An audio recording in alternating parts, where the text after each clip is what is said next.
Frente 1, módulo 38, lei dos cossenos. Depois a gente vê no módulo 37, na aula passada, a lei dos senos, que trabalha com um triângulo inscrito numa circunferência de raio R. A gente vai falar agora da lei dos cossenos. Já posso adiantar que ela é um pouquinho mais complicada por conta de que você pode aplicar a mesma lei 3 vezes, dependendo de qual que é a referência tua. Normalmente a referência você vai pegar em relação ao qual lado que você vai começar. Já posso adiantar, ó, que a fórmula sempre começa com um lado e se encerra com o cosseno do ângulo oposto ao primeiro lado aqui. Então, a gente vai sempre usar a lei dizendo que o quadrado da medida de um lado é a soma do quadrado das medidas dos outros dois lados, menos o dobro do produto desses dois lados pelo cosseno do ângulo oposto, ou o ângulo oposto ao primeiro ou entre esses dois lados que você levou em consideração. Então, por exemplo, se eu começo pelo lado A, se eu quero começar pelo lado A, ou preciso começar por esse lado, eu vou usá-lo só aqui, ó. E a única coisa relativa a ele que eu vou fazer de novo é o ângulo que vai fechar a nossa fórmula. Então, se eu começo pelo A, eu faço B ao quadrado e C ao quadrado somando, menos 2BC cosseno do A, tá vendo? Se eu começar pelo lado B, aliás, tá escrito de 3 fórmulas, porque vocês podem ver na apostila de vocês aí, tem um triângulo aí do lado, e daí você pode aplicar essa relação 3 vezes em relação a esse triângulo aqui. Mas, na verdade, ela é uma lei só, porque são 3 vezes, porque quando você fala assim, o quadrado de um lado pode ser quadrado de qualquer um deles. Acontece que se eu começar pelo C ao quadrado, aí depois eu vou usar A ao quadrado mais B ao quadrado, menos 2 vezes A vezes B vezes o cosseno do ângulo que está aqui. Vai depender muito. E, obviamente, isso aqui vai fazer muita diferença em relação à aplicação de exercício que a gente vai ter. O ideal é que você tenha em mente lei dos senos e lei dos cossenos, sempre como uma carta a mais para você poder resolver exercício de triângulo. Tanto é que a gente vai ver o módulo 39 na próxima aula, o próprio título da aula faz essa sugestão, fala resolução de triângulos, ou seja, resoluções de triângulos, né? Eu vou resolver triângulos, considerando as características principais em relação à medida de lado e ângulo, mas sem, por exemplo, me preocupar se ele é retângulo, ou se ele é acutângulo, se ele é obtusângulo, porque o que a gente está vendo aqui, pessoal, é para triângulos quaisquer. Então, essa lei do cosseno a gente vai usar normalmente no exercício quando a gente não tem o ângulo para poder trabalhar. Eu vou ter, no máximo, um ângulo para poder trabalhar. Olha só um exercício que na aplicação a situação fica mais fácil. Número 1. Um triângulo tem dois lados com medidas 6 e 3, formando um ângulo de 60 graus. Calcular a medida do lado oposto ao ângulo de 60 graus. Perfeito para a gente calcular usando a lei dos cossenos.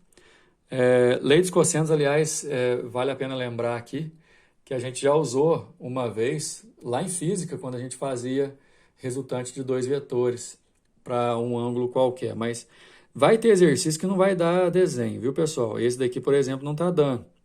Então, o que você faz? Você desenha um triângulo qualquer e respeita tudo aquilo que está no enunciado. Não precisa ser nenhum desenho muito caprichado, não tem problema. É só um esboço, mas desde que você respeite o que está no enunciado. Por exemplo, está falando que o triângulo tem dois lados, um medindo 6 e um medindo 3, aqui, ó, os dois lados, e entre esses dois lados tem um ângulo de 60 graus.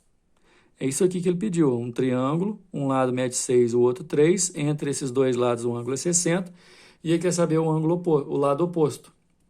O lado oposto a esse ângulo, perfeito para a gente calcular pela lei do cosseno.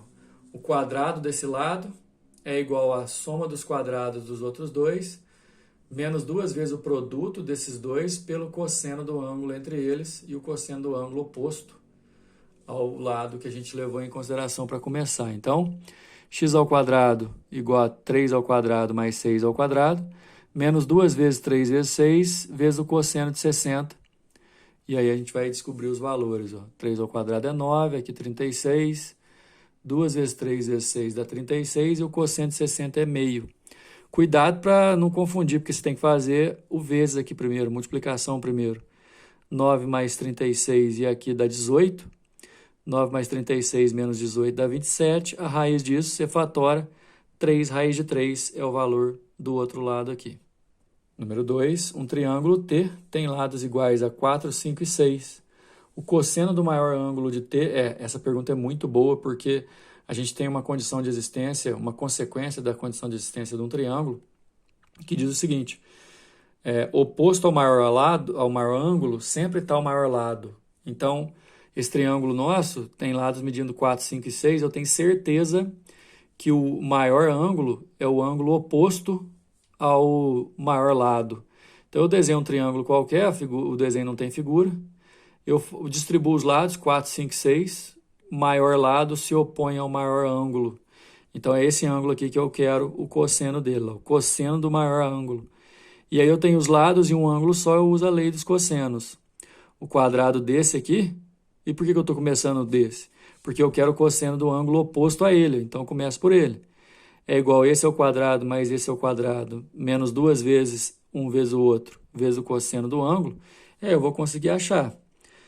Maior lado ao quadrado, 6 ao quadrado, é igual aos outros 2 ao quadrado, 4 ao quadrado mais 5 ao quadrado, menos 2 vezes um vezes o outro, vezes o cosseno do ângulo que eu quero.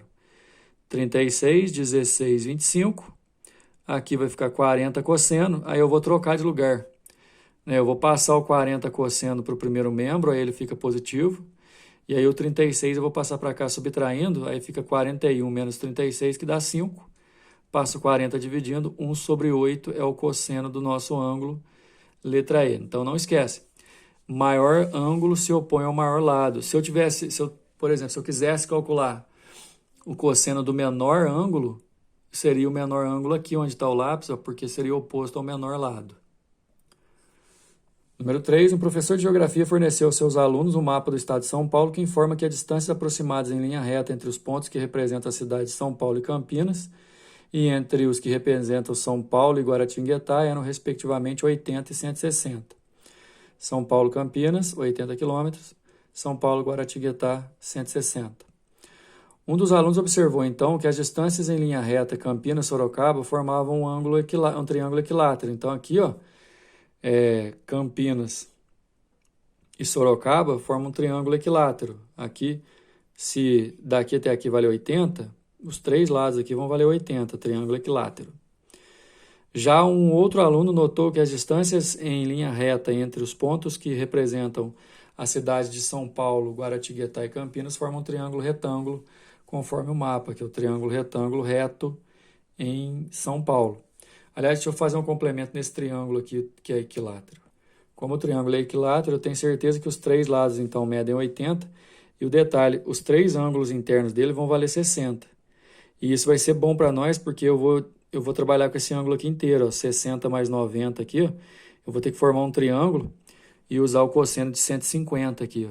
Quer ver? Dar uma olhada na pergunta. Com essas informações, os alunos determinaram que a distância em linha reta entre os pontos que representam a cidade de Guaratinguetá e Sorocaba, eu formei um triângulo com Guaratinguetá, Sorocaba e São Paulo. Tá vendo? E aí o ângulo aqui em questão vai ser 150, por quê? Porque eu quero a distância de Sorocaba a Guaratinguetá.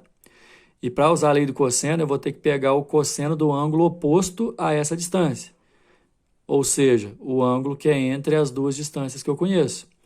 Perfeito para a gente usar a lei dos cossenos. O número não é muito favorável, mas vamos lá. D ao quadrado é igual a 80 ao quadrado mais 160 ao quadrado, menos 2 vezes 80 vezes 160, vezes o cosseno de 90 mais 60, que dá 150. Aí vamos lá.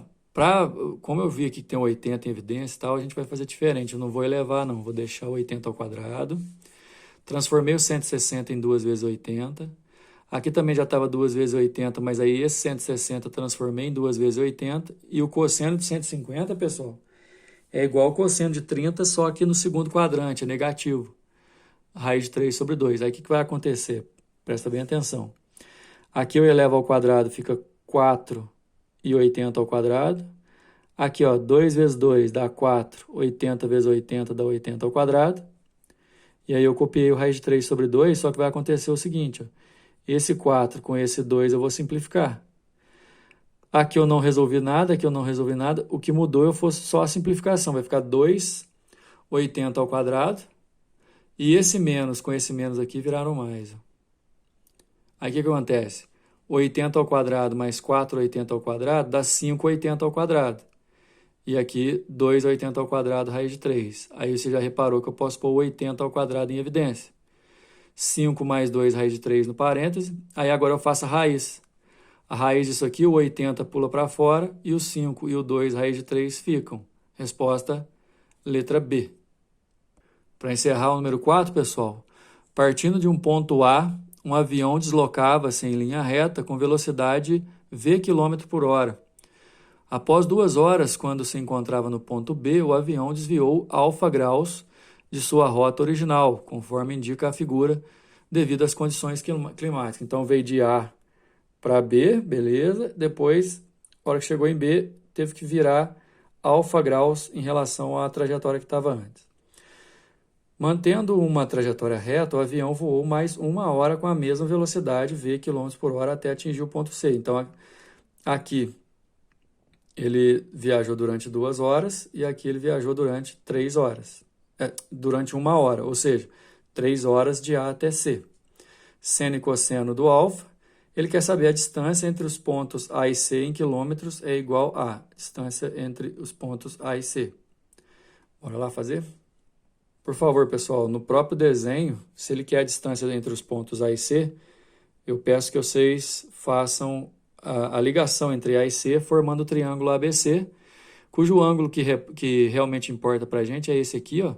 Como aqui vale alfa, aqui vai valer 180 menos alfa, e aí eu vou poder calcular pela lei dos cossenos, certo? Então, é basicamente o seguinte, ó. Mas primeiro, se ele desloca v km por hora durante 2 horas, a distância que ele percorre é 2v.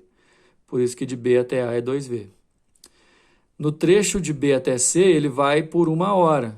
E como ele estava a v km por hora, então de B até C ele anda v. Então eu tenho, ó, 2 lados, um medindo v, o outro medindo 2v. O ângulo entre eles, que é 180 menos alfa, e eu quero a distância de A até C, que é oposta ao ângulo 180 menos alfa. Perfeito para eu poder aplicar a lei dos cossenos. Ó. AC ao quadrado é igual a AB ao quadrado mais BC ao quadrado, menos 2AB vezes AC, não, vezes BC, vezes o cosseno desse ângulo aqui. Ó. Só que aí tem um detalhe, lá da trigonometria, do ciclo trigonométrico, a gente podia concluir que o 180 menos alfa e o alfa, eles têm cossenos iguais, só que sinais opostos. Então, ao invés de usar cosseno de 180 menos alfa, eu vou usar o menos cosseno de alfa. Aí sabe o que acontece? Esse menos com esse menos aqui, ó, ele vai virar mais. E aí a gente faz substituições. O AB vale 2V, o BC vale V, AB vale 2V, o BC vale V. E o cosseno de 180 menos alfa é o mesmo que menos cosseno de alfa. Esse menos fica mais aqui. E aí agora a gente vai terminar. 4v ao quadrado aqui, v ao quadrado aqui. Aqui fica 4v ao quadrado e o cosseno de alfa o exercício forneceu, dá 3/4. Lá na figura original do exercício tem. Esse 4 com esse 4 eu posso cortar.